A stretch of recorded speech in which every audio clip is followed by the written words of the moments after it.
So I think the relationship between Australia and China is really bad right now. It's probably the worst that it's been in the last 30 years.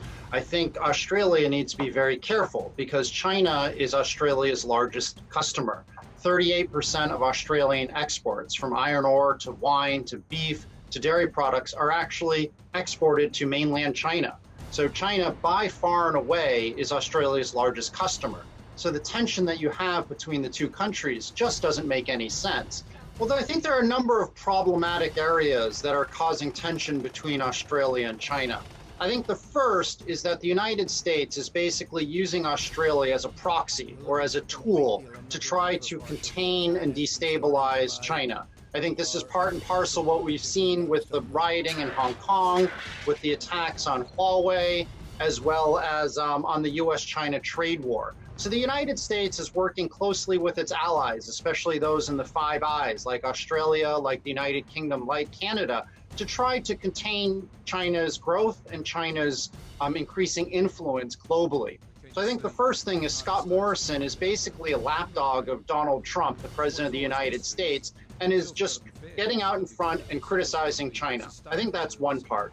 The second part is there is a lot of xenophobia and yellow peril racism in Australia. I think it's always been there, but it's just starting to emerge publicly. It's become more acceptable for people to be xenophobic. And what you start to see is a lot of Australian think tanks, like the Australian Strategic Policy Institute, or ASPI, which is run by a man named Peter Jennings. They have analysts like Vicky Xu, as well as Fergus Ryan, who are really exaggerating and sensationalizing some of the actions that China's government is doing in the South China Sea or in Xinjiang, and they're using it to attack and criticize China. Now, why does ASPI do this? There are really two reasons. Their main funding comes from foreign governments like Mike Pompeo's United States State Department, as well as weapons manufacturers like Raytheon.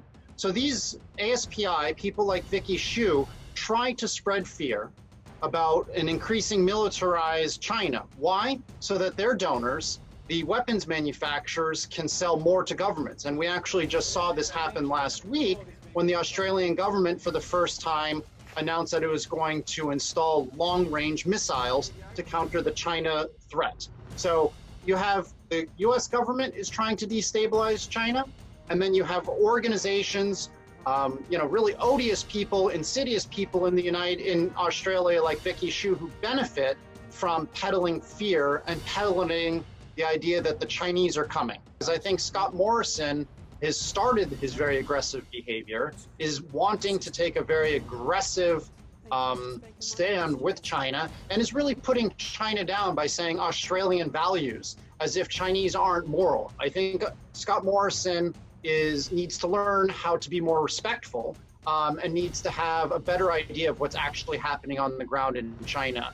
But my bigger concern is not actually so much about Scott Morrison and the PM, it's about backbenchers. It's about people in the background. It's people like Tim Wilson, who's an MP from the Melbourne area and very critical of China, or Andrew Hastie, who's another MP who makes up a lot of things. So the problem is that China is going to have to deal with yellow peril hate in the background from people in the government in their 40s in Australia, as well as in the United States. In the short term, I'm very negative on Australia-China relations.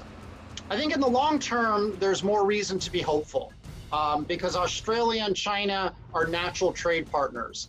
I think tension between the two countries, frankly, is just stupid.